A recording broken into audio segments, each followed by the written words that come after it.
Happy Monday. Glad you're here. Guess what? Yeah, you're right. It's time to hear the music. Let's do this.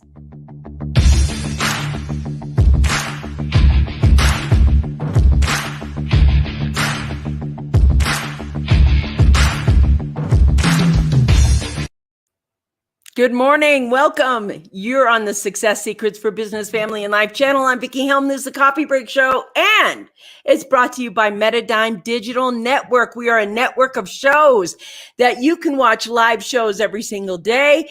And I got to tell you, this week's lineup is amazing. We have Terry Britt on the Unlock Show. We have Teresa Greco on the Coffee Break Show on Wednesday. Dr. Brian Brown is going to be here with the Genesis Zone. And Leslie Delp is going to be on Take a Stand. So the shows this week are going to be really powerful, and they are featuring some really incredible guests coming on, and the hosts are already there. I see you guys popping on really fast. Good morning. Oh, #second. I know he says first, but I guess Robin was determined to beat you today. So above Robin is good morning, Monday morning. So, hey, beat ya. Ha ha. You guys are cracking me up with this first on. It makes it happen Monday. It is a make it happen Monday. Sorry, but I see this is cracking me up. Sorry, but I see I have the first comment, laugh out loud. Love your dedication and speed, though. That is really something. Today, I want to talk about creativity and how to access yours. So for those people who feel blocked, or thank you. For those people who feel blocked, and those people who are like, wow, how do I access my creativity so I can do this? I want to talk about how I do it, how I forge through so I have creativity and access to that at every moment. Just want to say good morning. Good morning to Lori, because she's hanging out with us. Happy Monday, my friend. I'm so glad to see you. Hope everybody has their coffee in hand. Sean is saying first show shows first on my end. My perception is all that I got to see. I said, so you're both first. There you go. You both tied today, both first there. So, yes, let's talk about how good morning. Nice to see you on, Karen. Good morning. Good morning. It is that Monday morning. And so, it's got to start out the week with a bang. So creativity is important.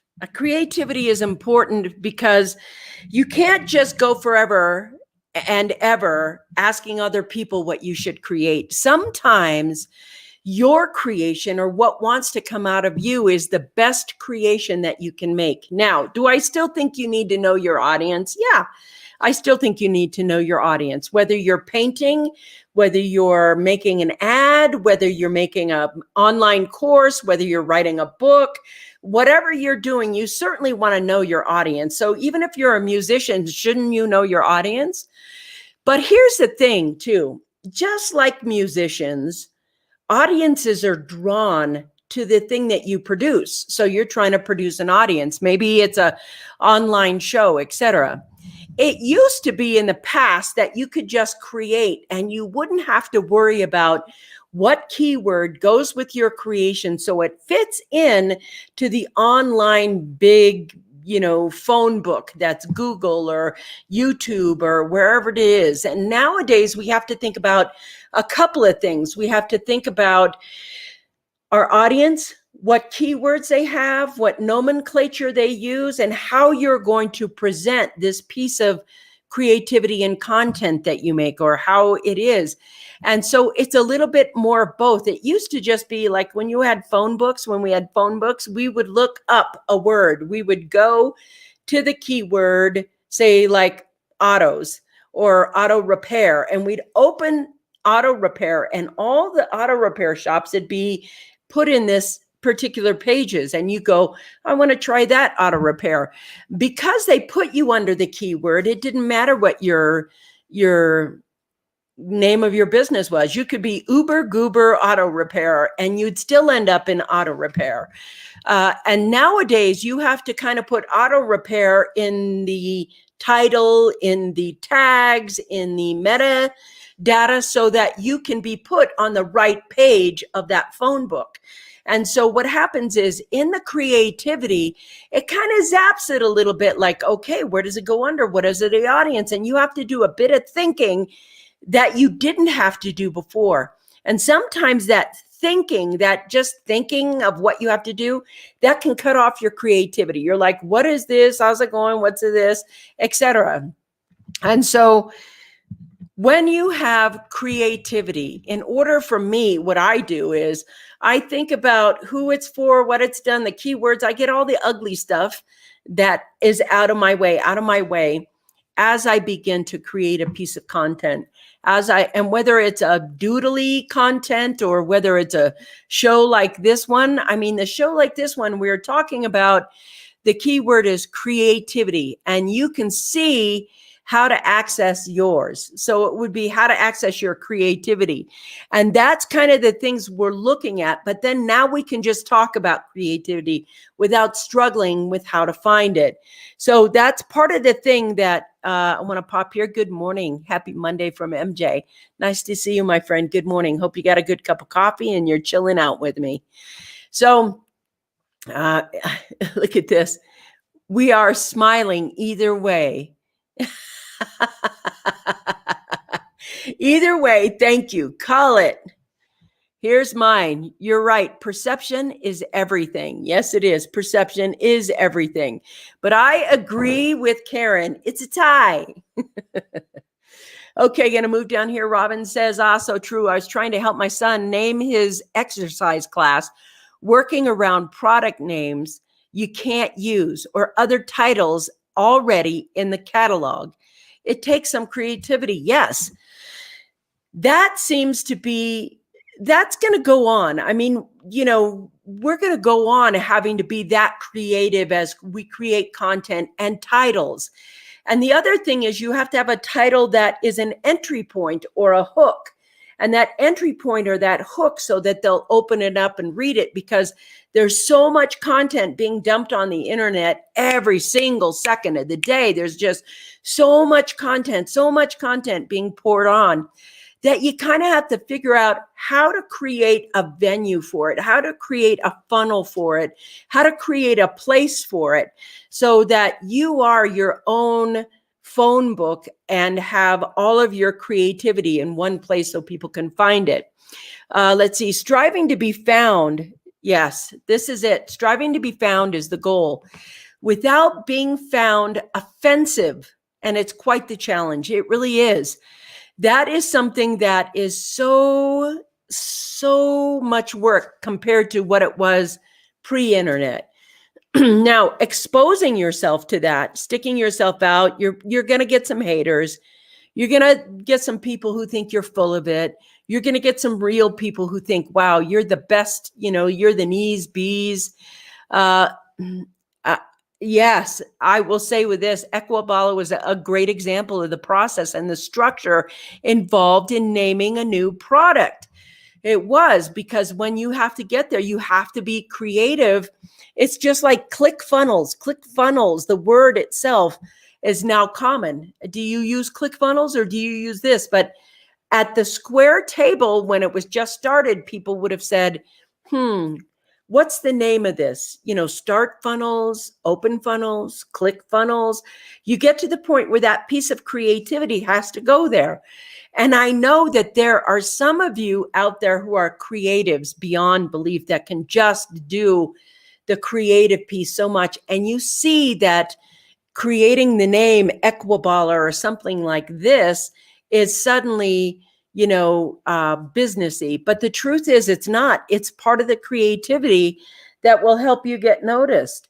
So you really want to get to the point where that is part of your gig. That's part of the thing that you do in your creativity, is the creativity of understanding who your audience is, where it's going to be, that first, and we'll move out of the way, get those things done. And then all you have is a creative process of making your content, whatever it is, whether it's a course, a video, a podcast, or whatever it is. So what happens when you run dry? What happens? Well, the first thing that happens is you've told yourself, I don't know what to talk about. And I can tell you that, having over 400 shows, having something to talk about that's relevant happens a lot. It's a lot of work. You have to know what you're doing or how you're doing it or what you're doing. And also, for me, I don't want to sound the same as everyone else. I don't want to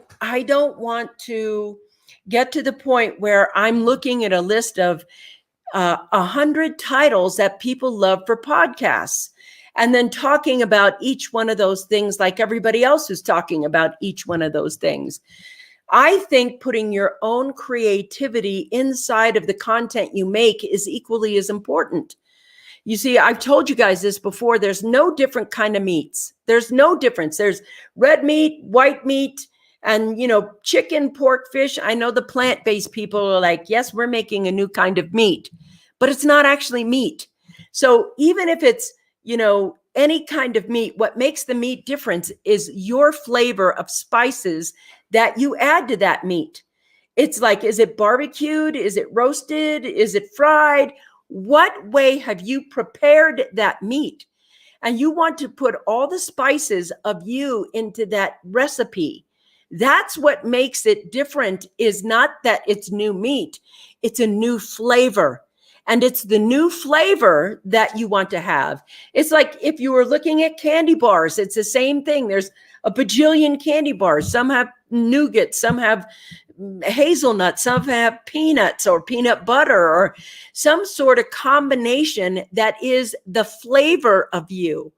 That's how you stand out, is you work on bringing the flavor of you out to the public over and over and over and over, even if the topic is the same. Because, what is it? I think it's Byron Katie who said, there are no new thoughts. There are just no new thoughts. There are no new discoveries. What happens is that we forget to work on our flavor. So when you get those topics, when you get those topics that are in the list of podcast topics or titles or things that you want to talk about, remember, you want to bring you to that topic. If you sound like everyone else, then can you see that you're going to be blended in with everyone else? If you do something different, which is bring you to the table, then your creativity is about you showing up. And how do we show up? I want to talk over here. Let's see. How to stay in the flow of creativity when you're doing something on the regular. Yes, I'll get to that. That's actually a very, very good point right there. I love the variety of your content. It keeps me coming back first every day. Sean, you're cracking me up. And we love your contributions, number first. He's number one. Make it happen, number one. Let's see. So look at this. Nothing is new anymore, but everything can be sold differently. People will pay for the same thing packaged differently. And this is my point right here. The thing that is going to be different is the flavor of how you present it. It's how you show up inside your content. It's how you are inside your content. Now, are you going to be everybody's cup of tea? No, you're not going to be everybody's cup of tea. There's going to be some times where when you are working that you have, perhaps you have a flair or a flavor that somebody is like, oh, that just, I can't, or maybe your voice is like, I don't know, nails on a chalkboard to them. You're not going to be everybody's cup of tea, and you don't actually want to be, but you are going to be enough people's cup of tea that people will pay you for the same thing because you package it. You sound like what they can receive. So it's not, it's like there are a million barbecue shops, but maybe your pulled pork with barbecue and your flavor of barbecue sauce is absolutely outstanding. And you have some raving fans. Those raving fans will be like, this is the best pulled pork ever. I'm not a big fan of pulled pork. I'm just trying to think of an example. But you know what came to mind when I was talking about that is some people are absolutely fans of Burger King and some people are absolute fans of McDonald's. They are absolutely fans of each. And they can, they can get to the point. And some of you, you don't care. You're just hungry and you don't care if it's McDonald's or Burger King. You'll eat whatever's put in front of you. You're my kind of clients. But most of the time on projects and creativity now, especially now, there are so many things that we can do to go ahead and show up. And I'm going to give you 3 of them right here. Karen says, yes, Robin, the internet has been around so long. Naming your product, program, service can be challenging. That is why we are seeing more new words and or URLs that are brand or a tagline. And that really has to be something that we pay attention to. Everyone's perception is their reality. Thank you. That is true. Everyone's perception is their reality. So I want to give you 3 ways that you can go ahead and stand out. Stand out. One is don't take yourself so seriously. If you're self-deprecating in a healthy way and it's funny, people like that. It connects you to them. Authenticity is number 2. It's like the second thing that people are looking for is to get real. People who can get real. I have a theory as to why this is so important, and I want to share that with you. Number 1 is most people don't know how to be themselves. And if they see someone else be themselves, they kind of learn how to do it. And so when you're open in that way and you share with people your warts and all, believe it or not, it's a little endearing. And that is how people relate to you. Not everybody's going to relate to you, but those people who find you endearing are going to be here and be in their place and they're going to be consuming your content. So I want to ask you a question because this happens to me and I wonder if it happens to everybody else. Have you ever gotten a letter from someone or even an email from someone that you are familiar with? And when you read it, you can hear their voice in your head. So it sounds like they're reading it to you. Does that happen to you? It happens to me. And I know some of my friends it's happening to, but do you ever do that? Like if you get a card from your child or your spouse and you're looking at it and reading it, you hear their voice in your head as they read it and they're reading it to you. Well, people read and they hear your voice in their head as they read something. If they have had contact through you, like through video, and they know how you sound, they know how you talk, they know what you say, they can hear the tonality. When they read an email from you, they're going to hear your voice in their head. And when they read a piece of article, a piece of work that you've done, whether it's a manifesto, a book, an article, or whatever, they're going to hear your voice in your head.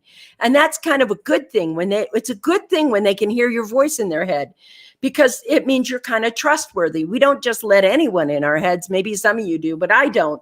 So the thing is, does that happen to you where you hear them talking in their head? There's a meme that went around Facebook that Morgan Freeman, there's a picture of him and he's saying something. And the last line is, and you heard me in your head read it. And I was like, yes. Look at this. Okay.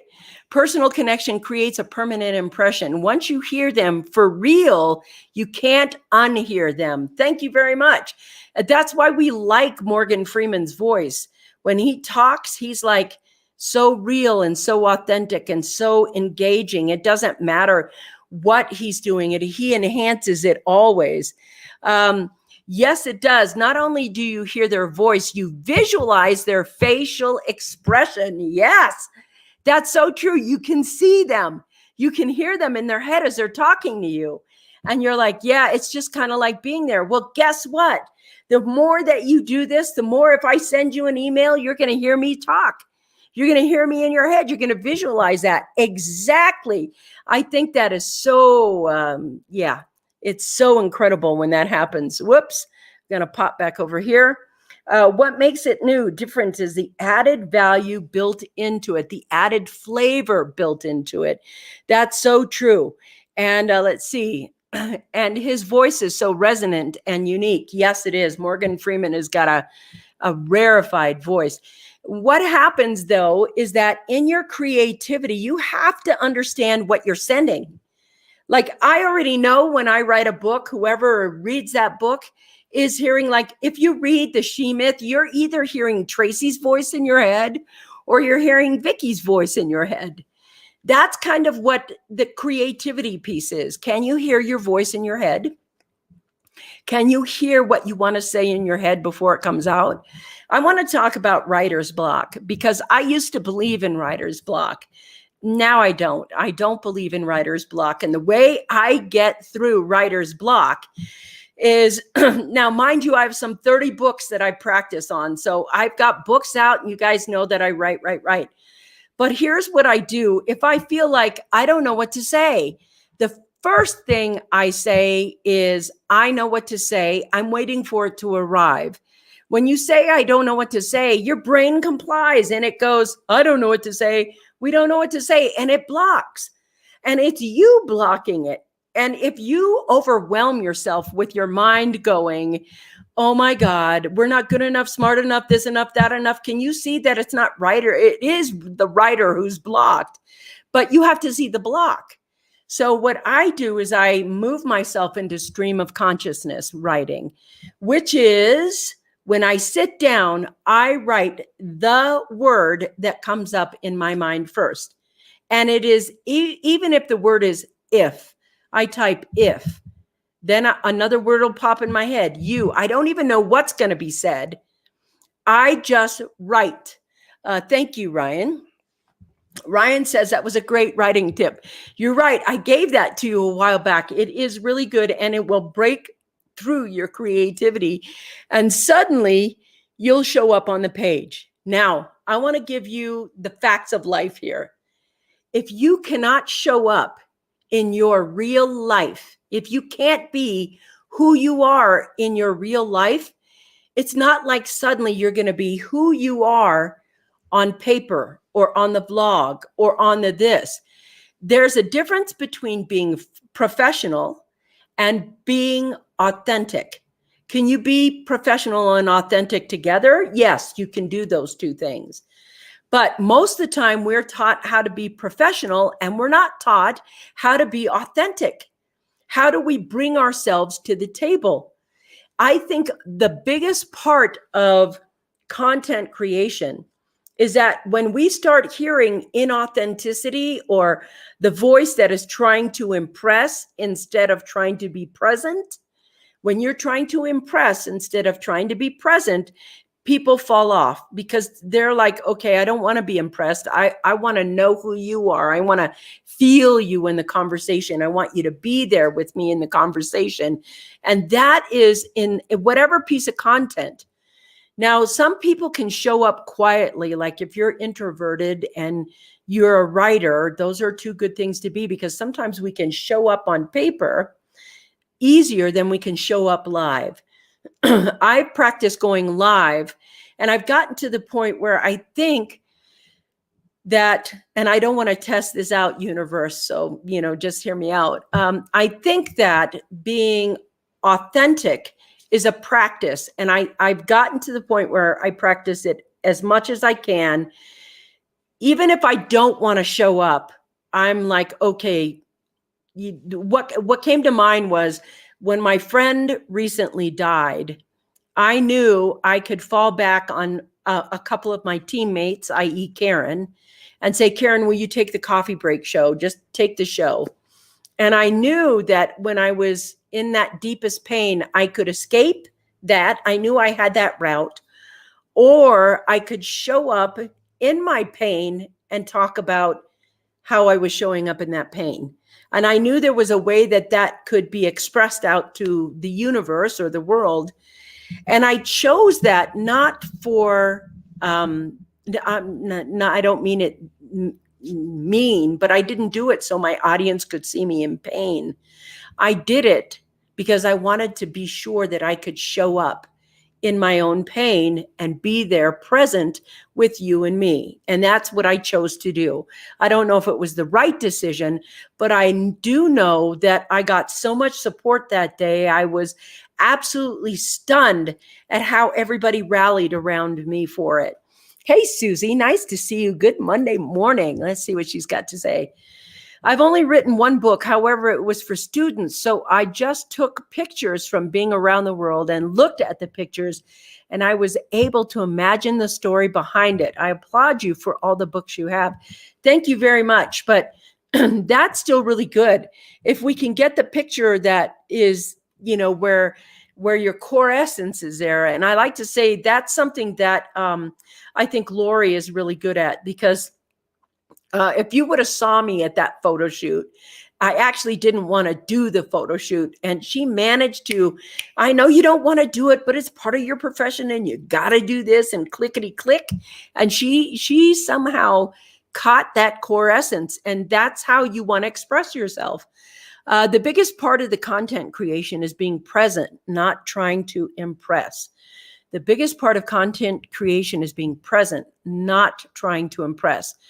And creativity comes out of presence and authenticity. It doesn't usually come out of trying to impress.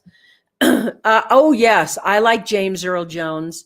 Yeah, his voice that's like, he's the king of the voice. And the thing that James Earl Jones is, famous for, that Darth Vader voice. And he's just, so good. Yeah, he's fantastic.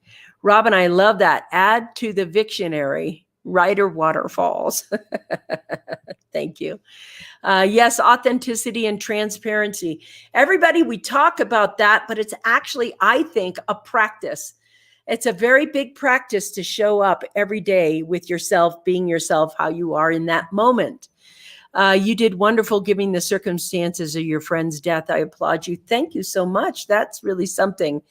I actually have next to my computer, like right here, I keep this here so she's with me and I can look at her and tell myself every morning, go for it. Life is short and you don't know when. So pictures give me the 1,000 words I already had in me. Yes, I know what that means, but couldn't have brought out without the image that is explained to me. You know what's interesting? I absolutely love photos. I think photos are absolutely some of the best creativity because they are the eye of the artist in the moment looking at something. And, it cannot even be my family. I don't even have to know them. I don't have to know anything about them. And I could look at pictures all day because pictures are authenticity caught in the moment. In the moment. It's not trying to get somebody pre-planned or whatever else. I mean, a really good photographer captures the moment, and that moment is always authenticity. And that to me is, I love that. Pictures give me the 1,000 words I already had in me, but couldn't have brought out without the image that explains it to me. I think that's so beautiful, the way it is creative. So here's what I want to say to everyone. Do you know how everybody has, and this is the third thing, do you know how everybody has a mind screen? It's like when you imagine something, or when you think about something, or you fantasize about something, you kind of see it on this movie screen in your mind. I call that the mind screen. And the mind screen shows you, et cetera, et cetera. Imagining is a form of creativity, not imagination, imagining. Imagining is when there is some sense of something developing on your mind screen, whether it's a book or et cetera. And those things that happen on your mind screen are part of the creativity. They give you ideas. They give you a workflow. Like in the mind screen, when I pay attention to what is developing on my mind, first thing is it's telling me what I actually want. There's something that I want. And then there's something I want to say, something I want to express. And we have to shut off the mind and just watch the video on the mind screen for a while and observe it. Take notes, witness it. See what it's sharing with you. And that usually breaks any kind of writer's block that's there. Seriously, 3 ways to stand out. 1, don't take yourself so seriously, really. When we have creativity, it's not about how serious you are. It's about how authentic you are. And then number 3, what did I miss? The mind screen. The mind screen is number 3. Number 3 is that mind screen helps you have this. Now, there are some people that get on the internet and all they do is repurpose work that's already there. That's like adding the same drops of water into that big pond and noticing that the water is still the water. You're going to get lost. One of the biggest breakthroughs you can have is when you get to meet your own creativity, not repurposing somebody else's. Well, it worked for him, so it's going to work for me. There are millions and millions of people who repurpose, and it doesn't get them really anywhere. That, oh my God, look at this, I'll copy him. That's like weakening a cup of coffee by adding more water, because you think the more water you add, the coffee will be just as strong as it was when you first poured it. That's not true. You weaken that coffee. You have your own creativity, and meeting your own creativity is a gateway into endless creativity, endless possibility. What is hard to do is to remember to access your own creativity, because it's a shortcut. It's a get-rich-quick scheme. If you go online and you're repurposing, and just repurposing, there isn't you. There's no flavor of you when you repurpose. There's no flavor when you're copying somebody else. And that means you must think that you have no creativity or no flavor inside you that is specifically you. Well, not if you haven't looked. But if you actually dive deep and look, you will find your own personal creativity in that. You will find a piece of you that is the absolute most precious part of content creation. MJ says, I believe that we are born authentic and we become someone else by overthinking who we are and listening to unnecessary noises and voices around us. Yes. And MJ, I want to say that was the most politically correct and polite way of putting that ever.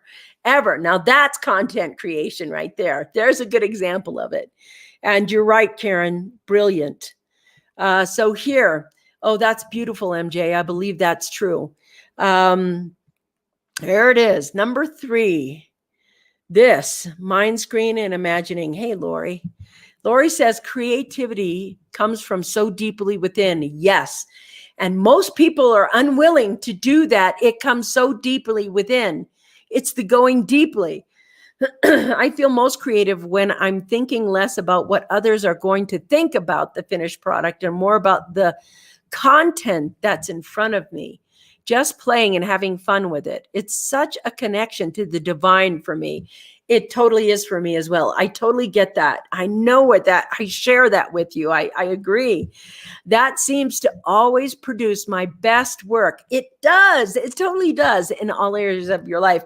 And it's amazing how you improve over time doing your best work over and over and over and over again. I want to read this again because I think it's so powerful and it's so important if you're looking for creativity in whatever form it comes in. Creativity comes from so deeply within. I feel most creativity when I'm thinking less about what others are going to think about the finished product and more about the content that is in front of me. Just playing and having fun with it. It's such a connection to the divine for me. That seems to always produce my best work in all areas of my life. And that is so important because that's the truth. When you do this over and over again, that divine piece of it is like you fall into what I call the field of possibility.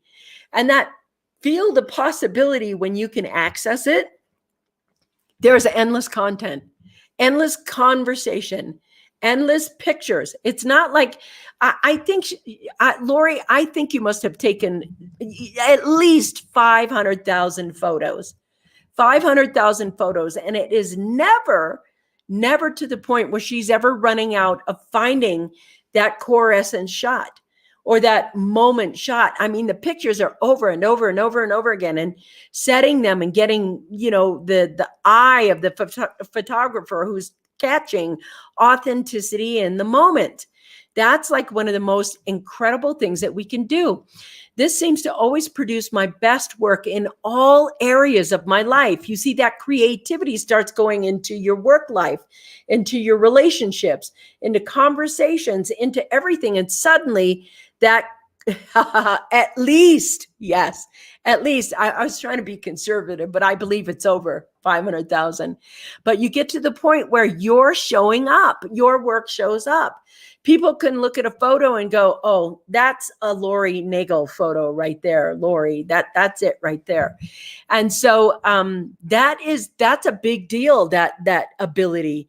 You have that. People can read my books. I had somebody tell me recently, they asked me if I ghost wrote a book. And I said, no, this one I didn't ghost write. And they were like, well, it's like the timing and the speed and the paragraph summation thing like that. It's like yours. They had read enough of my books that they could tell the style of writing that I actually have. And we do that. We could go Stephen King right now, and everybody's like, ooh, Stephen King, good writer, super scary. We know that that's that. And we get to the point where if you're a James Patterson fan, you know these kinds of books. You know the writer's style. You know what's coming. J.K. Rowling, you know what's coming. She's brilliant. And we get those kinds of things. That's core essence creativity out of you. And I believe that the gift of tapping into you is to stop looking outside of yourself, go inside and notice what you're saying to yourself that cuts your creativity off first. That's the first thing you have to do. And when you go inside and you start saying, I don't know what to say, or where is it, or I'm trying to find it, your mind comes on. You cannot, listen to me, you cannot think your way. You cannot think your way through creativity. You have to surrender and allow your way through creativity. You have to trust what is coming through you in the moment. And that doesn't use your brain. You can't think it. You have to allow it to happen. You have to get to the point where that is the way out for you. And that allow is that piece of the divine. It's just like Lori said, it's playing with and having fun with that thing that's in front of you in the moment, right then. Not thinking about, what people are going to think about it or hoping you get fame, but being present with the thing you're working on fully in that moment, in the field of possibility, allowing your self-expression out. Not everybody loves every artist. They're not going to. And if you're worried about what other people think, that will block your creativity. You want to just have fun and don't worry about the haters. Don't worry about the outcome. Just have fun and let it flow through you. I do too. I love those core essence shots that Lori takes, whether a human or an animal, you really capture them. She really does. She does some great photography, both wildlife, nature, and people and business people and everything. She's really good at that. The flavor of the author. So even when Stephen King goes under a pseudonym, you could tell his work. Yes, that's the point of it today. That's really the point of it. Popping over here, last one. Thinking actually blocks the creativity through filters, experience, baggage versus flowing with it. That's right. So when you talk about creativity and being seen, people want to taste a new dish. They want to be able to try new things. They want to try and see your new things. Bring it to the world and you will have amazing, amazing success. All right, it's that time and I love you all. And Tuesday's coming, which would be tomorrow. But first, the most important thing you can do is listen to the music. I'll see you guys tomorrow. Bye.